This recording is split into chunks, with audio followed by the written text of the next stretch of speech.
شہید کے احکام، شہید کامل کے شرائط نمبر 5، مسلمان یا ذمی کے ذریعے آلے دھاردار سے مارا جانا۔ چنانچہ اگر مقتول کو قتل کرنے والا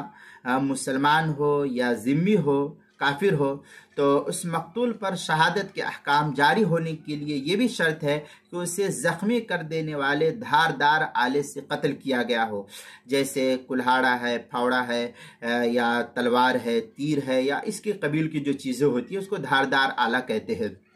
اس میں مسلمان یا ذمی کی قید سے اس صورت سے احتراز مقصود ہے کہ جب کہ قتل کا واقعہ حربی، کافر یا باغی یا ڈاکو کی طرف سے پیش آیا ہو تو اس میں دھاردار آلے سے قتل کرنا یہ شرط نہیں،